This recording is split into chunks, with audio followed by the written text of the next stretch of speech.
G'day guys. So I was forward driving down the beach, had my Taylor Swift going, and I came across this river crossing. So I thought I'd take the opportunity to give you guys some tips and tricks about river crossings, how to decide if you should cross, where you should cross, things like that. Now, as you noticed, today I am solo, so that makes this crossing especially dangerous, but I'll give you guys some tips about how you can get through.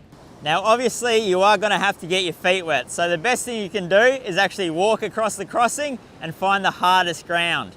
Now, generally, I find that the hardest ground is usually somewhere close to where the ocean waves are coming up. So, as an example, all of this sand here, when you get in deeper, because the water is so fast flowing, it just gets churned up all the time and the sand is really soft. But if we go closer to the ocean, it actually gets a lot firmer. And that is the case with this crossing. So I've come out here, and right here, the sand is actually really, really hard. So even though there's flowing water, the sand here is nice and firm. While if you walk about 5-10 meters that way, the sand just gets really, really soft. So that's a pretty good indicator of where you should go across. Always find the nice, firm, hard ground.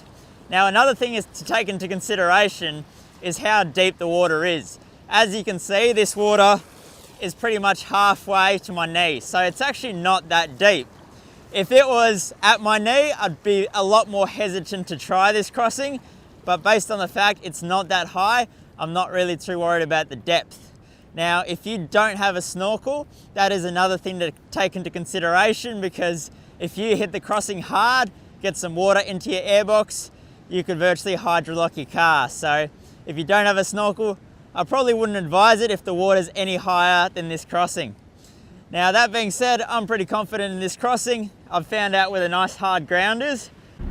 Now, it's all about virtually gear selection, and it comes down to knowing your car and knowing what works. So in my case here, I'm probably just gonna go into, well, I don't actually have a manual, so I'm just gonna go into D. Nah, usually I find this car works best in low range. I'll probably get into second gear low range, lock it in there, and I'll just pin it the whole way across, and we should be through, no dramas at all. But now comes the final part of the crossing. You gotta figure out when to go. So what you wanna do is wait for the flush. Now, the flush is virtually when you see all the water that's come in just go out. So the second you can see that it's just all going out, that's when you want to hit it. And you want to virtually wait until you can see that it's far enough away that you got plenty of time to just sail through the crossing. So we're just going to sit here, we're just going to watch the waves come in, and we're just going to wait for the right moment when all the water is being flushed out, and then we'll hit it. And this crossing is going to be a breeze really, because the ground is so hard there. I can't see there being any issues. And the thing is, because I am solo, there is no recovery plan. If the car stops in the middle of the crossing, there's pretty much nothing I can do to save it.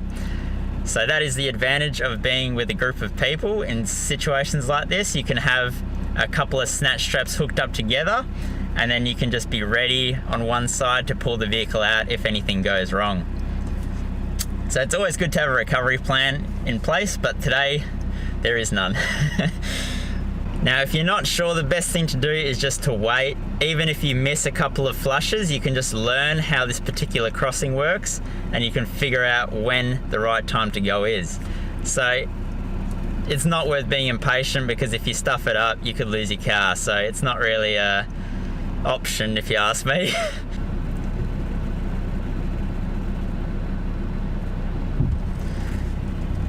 Yeah, I think this is as good as we're gonna get it. Okay, as you can see in the other camera angle, all the water is out of the ocean right now.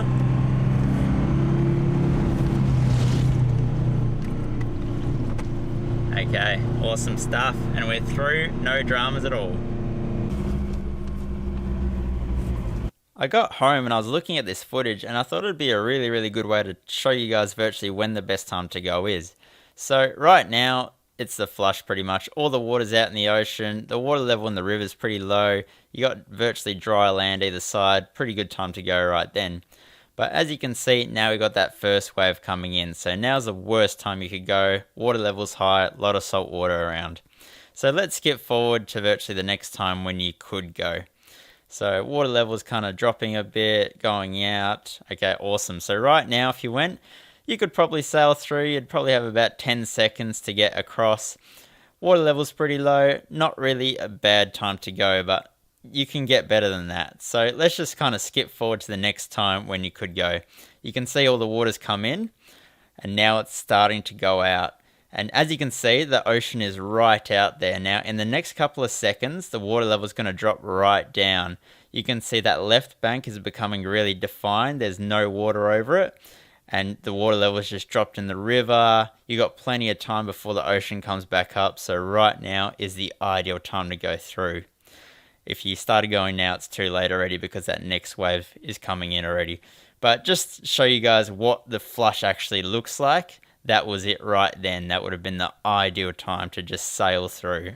Well, I got through, no dramas at all. So remember the 3 things, guys. First thing, check the depth of the water. If it's too deep, don't do it.